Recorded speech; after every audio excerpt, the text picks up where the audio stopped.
Had nothing to do with your setting so many rules and so many boundaries. Notice I didn't say don't set any rules or don't set any boundaries, but so many rules and so many boundaries in such a way that it restricts their inquiry.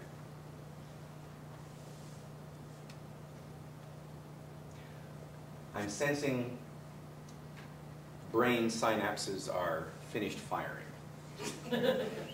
Have I thoroughly overwhelmed every single human being in the place at this point? No. More questions?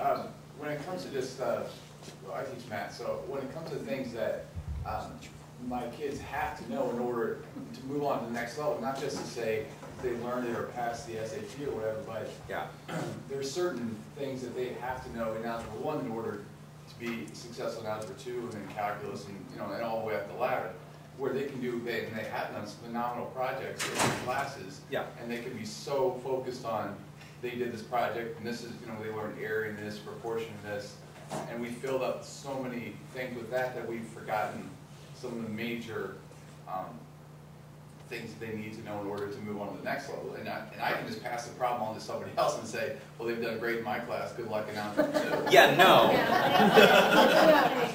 No. Unless you are taking names, right? No, because that actually is a perfect question in pointing out where you actually do come in. As the teacher in the classroom, as the scholar of mathematics, it's your responsibility to be sure that what you know as mathematics, and while I might quibble with you at another time about the logical sequential nature of what goes on in mathematics, because by the way, that's not... You're wrong, but anyway. But if you want to, if you're following that and the way it's been set up and laid out, I'm perfectly fine with that, right? Because if the thrust is still going to be toward habit 2s, then the habit 1 part's fine. It's fine, and it's your then responsibility to be sure that, quote, they have the information that they need when they get to Algebra 2. Just be careful that that doesn't become the thrust and the main message that they get, because that's going to lead them to an understanding that this doesn't actually apply, and that you already know what they need in their future, which is going to then allow you to become their crutch. Does that make sense? They're going to become so reliant upon you to tell them, because apparently you have received truth and you know it all, that, you follow? And I know you enjoyed my saying that you knew it all. Really. But does that help answer the question or address the question anyway? And insult. I won't charge extra for that. Other questions? Comments? Frustrations? Who's frustrated with this? Yeah? Yes. Good. Success. I think all of us who teach math are a little bit. Yeah. Perfect. Yeah. Good. It's Good. not just math. I mean, I've been here forever and I still get frustrated with it. Yeah. It's very frustrating for me because I actually go to Georgia State and like everything my professors tell me is totally habit 1. Yes. And I'm like, but you're right. You know, I need to shift. If you could just say that I'm right repeatedly, then I can challenge him for being the all-knowing person in the room. That would make me feel great. But seriously, the point is that you've been so well trained, I'm speculating, that if it's not habit 1, it's something like a very hyper-professionalism that says mathematics has been received in particular ways. And by the way, if it's mathematics that you're doing at Georgia State and you're not studying with Dr. David Stinson... Oh, I'm doing science. Oh, yeah, okay. Then you need to talk to, well, I've got some names that you can talk to of people who would do this sort of stuff in science. This sort of stuff in science. And definitely math people that you can talk to. Stinson is the guy to talk to. See? I mean, don't miss the point. The mathematicians like to stand around and say, well, we're special, we're different, we're unique. Ours is so logical and sequential that you can't possibly do Algebra 1 before Algebra 2. But Algebra 1 and Algebra 2 are simply names for problem solving. Call it problem solving 1 and 2 and switch the 2 to 1 and see what happens. Well, then it doesn't become Algebra 1 anymore. It's something else. Maybe it ought to be something else. Now it's math 1. Say it again? Math 1 and math 2. Math 1 and math 2. Okay. Good. And I put sort of a figurative period on the Hegelian part of it because Hegel was an idealist. Dewey was a transactional realist. That simply means this. If you consider this a sentence, the goal for Hegel, to go back, I think, to your question, when do you achieve sort of the answer to the question, or when you stop this sort of inquiry, Hegel wanted you to do that. He wanted you to go through this process and then get to the answer.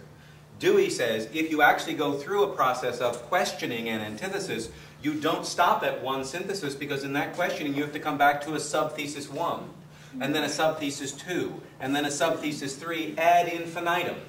Ultimate reality exists at the end of infinite inquiry. This becomes the cycle that's represented here.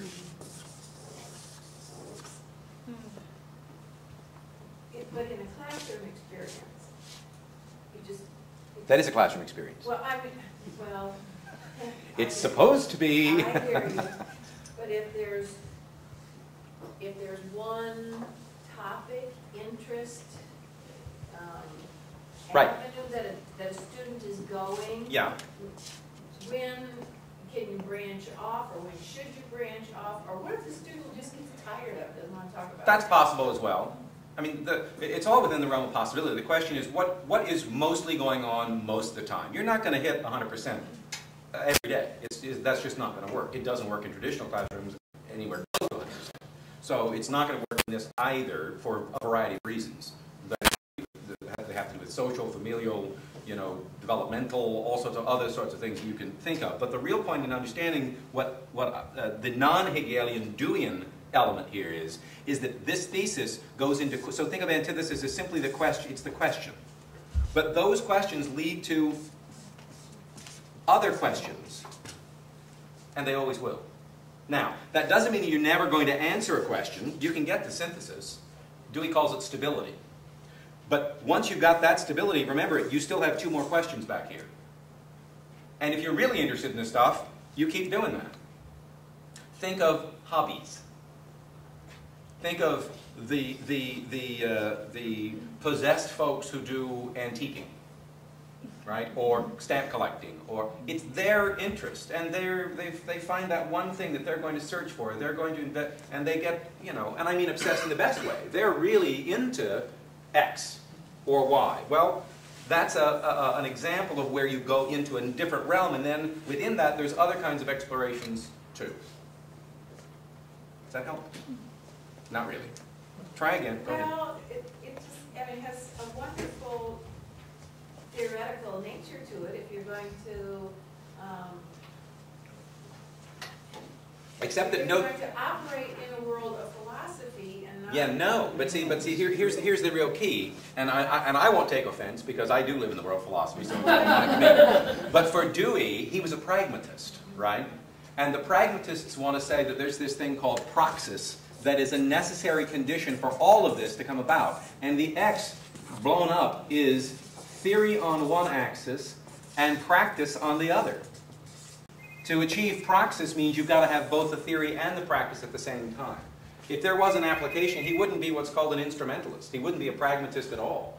The idea that it's only to be theoretical is what he railed against. He actually argued for almost a century, it turns out, against traditional philosophy. He was arguing against the Platonists and the analytics who would sit around and ask whether or not these cups appear to you bluely, or whether all unmarried men are bachelors.